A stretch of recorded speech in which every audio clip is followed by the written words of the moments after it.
Now let's take it further to the unpaid salaries in La Republic. According to the colonial La Republic du Cameroon, all southern Cameroons are too round to fit into a square hole. This implies that there is no southern Cameroon who is by nature qualified to occupy lucrative positions with the biggest government. The La Republic's government prefers an incompetent francophone to occupy a key position over a qualified southern Cameroonian. On the other hand, the regime will bring in an unqualified Southern Cameroonian to play the role of a figurehead that they will easily manipulate. For example, the present La Republic Colonial Territorial Administration Minister, in-house slave Paul Atanga Ng, who is a school dropout. While the National Shipyard and Industrial Engineering Company, also known as Chantier Naval, since its inception has had an Ambazonia as the best director in the name of Zacchaeus Fongidam. Fongidam was framed by the Bulu barons and slammed with a life prison jail term by the corrupt colonial Warri High Court. It could be stated without fear of contradiction that Fongidam's problem started when La République du Cameroon's head of state, Paul Biya, publicly congratulated him in his end of year State of the Nation's address.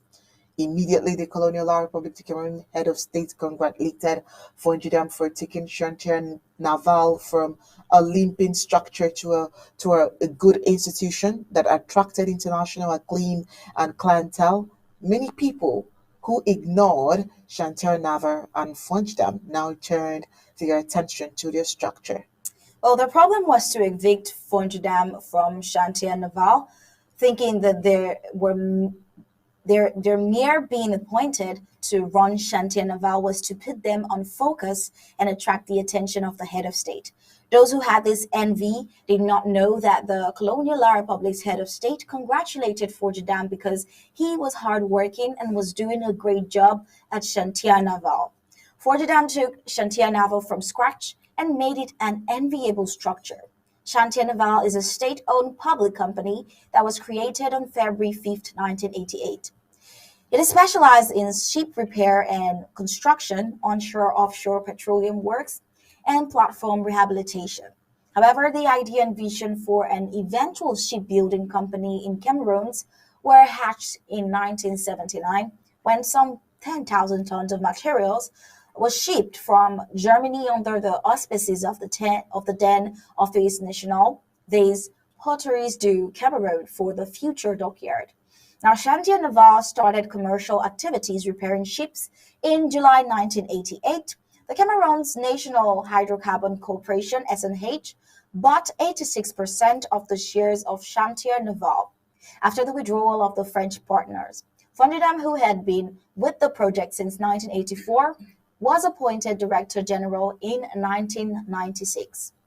When most La République du Cameroon state-owned companies were being privatized in the Cameroons, Fongidam, through his hard work, prevented the privatization of Chantier Naval in September 2004. On the sidelines, he caused Chantier Naval to buy a private company, URC, that repaired petroleum platforms at 2.1 million francs CFA. By 2008, when Fongidam left Chantier Naval, the structure had attracted international platforms, employed close to 2,800 workers, and they were paid regularly, and of course, making 400 billion francs CFA. Just a year into Bicker's stewardship, all the trained engineers resigned while the workforce dwindled to a mere 700. The company was making less than 6 billion francs CFA. Strikes have become the order of the day, and the colonial La Republic du Cameroon head of state has had to appoint expert trades to struggle to improve the situation to no avail. From the above analysis, it can be concluded that Fungidem had to be sacrificed by some regime barons for their selfish aims and not for the health of Chantier Naval.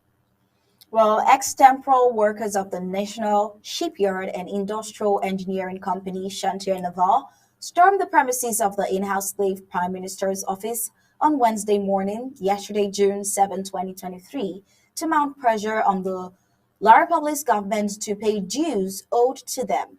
If Bia's best general manager can be in jail, then what hope is left for Cameroons?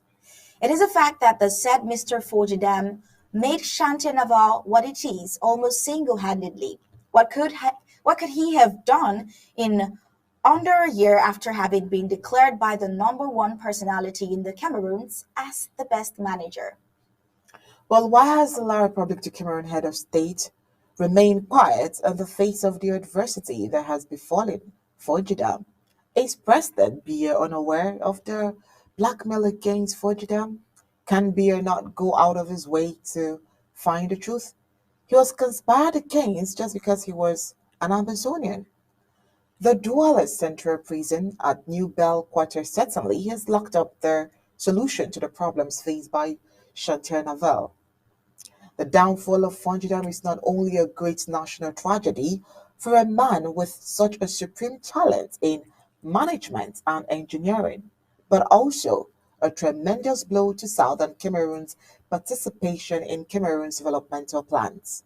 Well, ex-temporal workers of the National Shipyard called Chantier Naval stormed the premises of the Prime Minister's office on Wednesday, as said, to mount pressure on the government to pay dues owed to them. Amongst other things, the workers denounced the silence of La Republic's government authorities since 2019. The strike, which started over a week ago, has remained unresolved despite the decision of the disgruntled workers to march from Douala to Yaoundé, the capital city. Well, they had promised to protest in front of the Colonial Prime Minister's office from June 6 to 8, 2023. The dues owed them amounted to over 1 billion francs CFA. 562 families are affected, as found on one of the banners brandished by the ex-temporal workers. From every indication, the secret of the success of Chantier Naval is locked up for life imprisonment, implying that Chantier Naval there is no future for the institution.